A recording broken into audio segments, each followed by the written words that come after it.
Hello guys, welcome back to my channel. ফিরে এলাম দুর্দান্ত স্বাদে পালং শাকের একটি রেসিপি নিয়ে।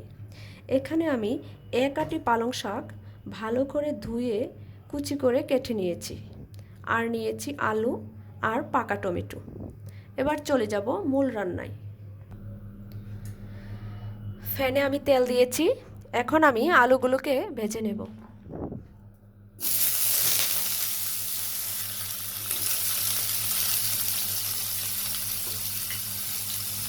দিয়ে দেবো একটু হলুদের গুঁড়া, লবণ। আলুগুলোকে আমি একটু হালকা করে ভেজে নেব। আলুগুলো ভাজা হয়ে গেছে, এখন আমি আলুগুলো তুলে নিব। পালং শাকের এই রেসিপিটি তৈরি করার জন্য আপনারা সরিষার তেল ব্যবহার করবেন যদি সম্ভব হয়। সরিষার তেল ব্যবহার করলে টেস্টটা একটু অন্যরকম আসে।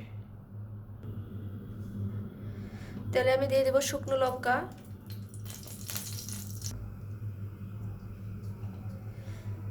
দিয়ে দেব জিরা, এক টুকরো দারচিনি, দিয়ে দেব পেঁয়াজ কুচি।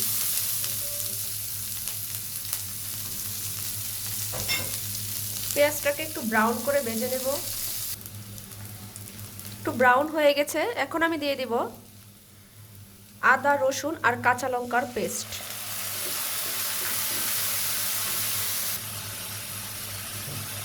রসুনটাকে একটু ভালো মতো ভাজতে হবে যেন এর কাঁচা গন্ধটা চলে যায়। এখন আমি আস্তে আস্তে সব মশলা অ্যাড করে দিব। দিয়ে দিব মরিচের গুঁড়া, স্বাদ মতো লবণ, হলুদের গুঁড়া, ধনিয়ার গুঁড়া। সবগুলো মশলা এখন ভালো মতো কষিয়ে নেব। আমি একটু পানি অ্যাড করে দিব।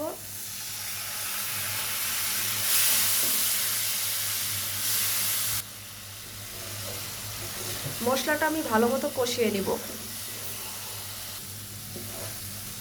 মশলা থেকে তেল ছেড়ে দিয়েছে, এখন আমি দিয়ে দিব টমেটো কুচি।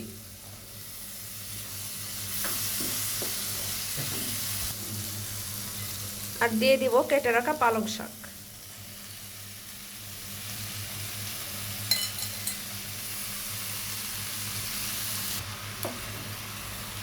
পালং শাকটাকে একটু নেড়ে ছেড়ে ডেকে দিব। পালং শাক থেকে নিজেই কিন্তু পানি ছাড়বে।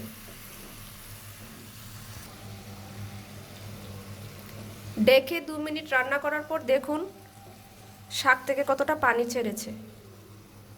এখন আমি দিয়ে দিব আগে থেকে ভেজে রাখা আলুর টুকরোগুলো।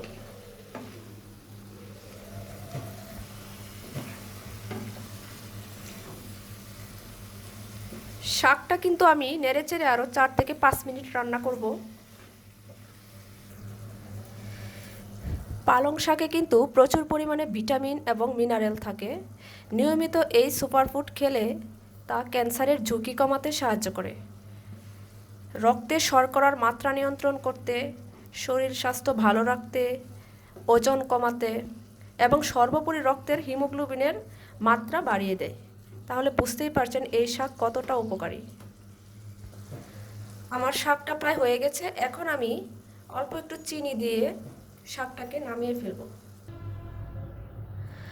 বাসায় কিন্তু সচরাচর পালং শাক এইভাবে রান্না করা হয় না, কিন্তু আপনি একবার ট্রাই করে দেখুন, তারপর পার্থক্যটা আপনি নিজেই বুঝতে পারবেন। আজকে এই পর্যন্তই।